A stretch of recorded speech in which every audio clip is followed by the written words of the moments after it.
Hi hello నమస్తే, welcome back to our channel. ఈరోజు మనతో ఉన్నారు సర్టిఫైడ్ ఫైనాన్షియల్ ప్లానర్ అని సుభాష్ బాబు గారు. సార్తో మాట్లాడదాం. Hi sir. హాయ్ అండి. ఫైనాన్షియల్ గోల్స్ అనేవి ఉంటూ ఉంటాయి కదా సార్ లైఫ్లో ప్రతి ఒక్కరికి. కొంతమందికి అది ఒక ఓన్ హోమ్ కొనుక్కోవడం అయి ఉండొచ్చు, కొంతమందికి చిల్డ్రన్స్ ఎడ్యుకేషన్, మరి కొంతమందికి చిల్డ్రన్స్ మ్యారేజ్, ఇలాగా బిగ్ ఈవెంట్స్ ఉంటాయన్నమాట ఫైనాన్షియల్ గోల్స్లో. అయితే వీటిని ఎలా ప్రియారిటైజ్ చేసుకొని వాటికి ఎలాగ వర్క్ చేయాల్సి ఉంటుంది, వాటికి సంబంధించి ఒక కార్పస్ అనేది ఎలా బిల్డ్ చేసుకోవాలంటారు లాంగ్ టర్మ్లో? ఇది చాలా మంచి క్వశ్చన్. గ్లోబల్గా అబౌట్ 95% పీపుల్కి కామన్ గోల్స్లో ఉండేది సొంత ఇల్లు, పిల్లల చదువులు, వాళ్ళ పెళ్ళిళ్ళు, వీళ్ళ retirement home, few vacations in their life. ఇది 5 కానీ మనం మీట్ అవ్వగలిగితే, అంటే మనం కూడా మ్యాప్ చేసుకుంటే మన గోల్స్ని 8లో డిఫరెంట్గా ఉంటుంది. ఇది కాకుండా ఇంకా గోల్స్ ఉంటే అది వేరే సంగతి, కానీ బ్రాడ్గా ఇవి కవర్ అయిపోతాయి. ప్లానింగ్ ఎప్పుడు స్టార్ట్ చేయాలి అని మనం అనుకుంటే, the fundamental assumption is employed and getting salary. అది ఫస్ట్ స్టార్టింగ్ పాయింట్ అది. And he knows what he has to do. ఒక అడ్వైజర్ని కలిసి అతను ఒక ప్లాన్ డ్రాప్ చేసుకున్న తర్వాత ఓకే ఏబిసిడి ఈ పాయింట్స్ చేయాలి అనుకున్నప్పుడు ఏబిసిడి ఈ పాయింట్స్ మనం స్టిక్ అయ్యి ప్లాన్లో వెళ్తే అన్ని గోల్స్ అచీవబుల్గానే ఉంటాయి.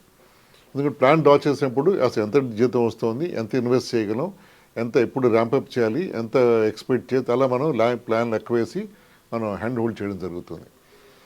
ఇప్పుడు కొన్ని ఈవెంట్స్ దీంట్లో మనం ప్లాన్ చేసా చెప్పని వచ్చేస్తాయి. ఇప్పుడు పిల్లల చదువు ఉంది, 18 years కదా ప్రొఫెషనల్ ఎడ్యుకేషన్కి వచ్చేస్తారు అమ్మాయికని అబ్బాయికని. అలాగే పెళ్ళి 25 yearsకి ఆ ప్రాంతాల్లో అమ్మాయిల పెళ్ళికి టైంకి వచ్చేస్తుంది.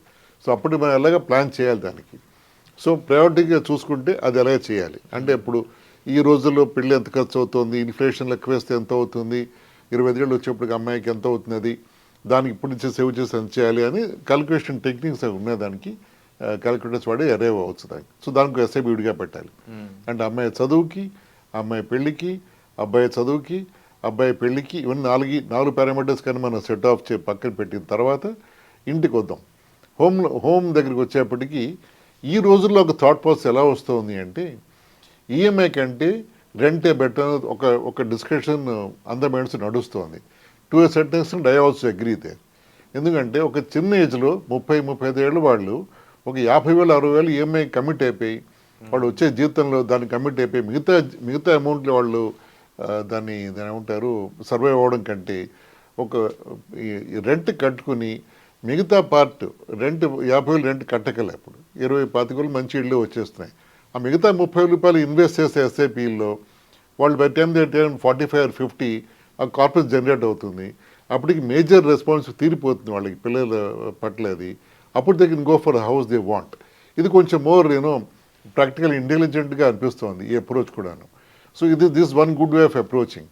అర్జెంటుగా మనం ఉద్యోగం చేయని పెళ్ళి ఎర్లీ లైఫ్లోనే ఈఎంఐ తీసేసుకొని బైండ్ చేసేసుకొని తన్నే ఈఎంఐ కట్టడం కోసం మిగతా ఖర్చులని పక్కన పెట్టేసి, లేకపోతే కష్టపడి సేవ్ చేయలేక ఎస్ఐపి చేయలేక అలా సతమతమైపోయే కంటే, రెంట్ తీసుకుని రెంట్లో కంటిన్యూ అవుతూ మిగతా పార్ట్ని ఇన్వెస్ట్ చేసుకుని చేయడంలో స్మార్ట్నెస్ ఉంది నా ఉద్దేశంలో.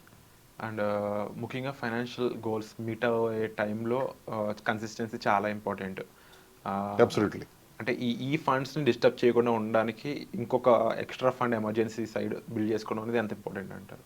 ఈ ఫండ్స్ డిస్టర్బ్ చేయకుండా ఉండాలి అంటే, మీ క్వశ్చన్ అంటే నాకు అర్థమైనంత వరకు ఎమర్జెన్సీ ఫండ్ అయితే ఉంటే ఈ ఫండ్స్ డిస్టర్బ్ అవసరం రాదు. అవును. సో బేసిక్గా life insurance, health insurance, emergency fund ఇవి టిక్ చేసుకున్న తర్వాత మనం ఈ ప్లానింగ్కి వస్తాం మనం ఫైనాన్షియల్ ప్లానింగ్లో.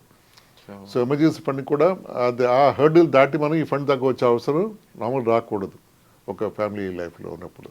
సో బేసిక్ స్టెప్స్ వైజ్ చూసుకుంటే ఫస్ట్ హెల్త్ ఇన్సూరెన్స్, తర్వాత టర్మ్, ఆ తర్వాత ఈ ఎమర్జెన్సీ ఫండ్, తర్వాత రిటైర్మెంట్ ప్లానింగ్ అనేది కరెక్ట్ బిల్డ్ చేసుకోవాలంట. రిటైర్మెంట్ ప్లానింగ్ అనేది ఇప్పుడు అండర్లో ఎప్పుడూ ఉంటుంది. అది అంటే అది కంప్యూటర్స్ ఆపరేటింగ్ సిస్టమ్ లాగా అది ఎప్పుడూ ఉంటుంది. అది దాన్ని టచ్ చేయకుండా ఎర్లీగా స్టార్ట్ చేసుకుని దాని విషయం పక్కన పెట్టేసి దాని కేసు కూడా చూడకుండా చిన్న అమౌంట్ స్టార్ట్ చేయొచ్చు ముందే చేసుకుంటే, మిగతా అమౌంట్స్ అన్ని మనం దీనికోసం చేసుకోవచ్చు. సో అగైన్ ఎర్లీగా బిగిన్ చేయడం అనేది మంచి ఆప్షన్ అంటారు. అబ్సల్యూట్లీ. బికాజ్ ఇందా మనం మాట్లాడుకున్నట్టు టైం ఇస్తే ఈ స్కీమ్ ఇన్వెస్ట్మెంట్లో మన మౌంటైన్స్ మనం ఈజీగా ఎక్కేయచ్చు. Wonderful sir. And thank you so much sir for the wonderful information. Thank you అండి.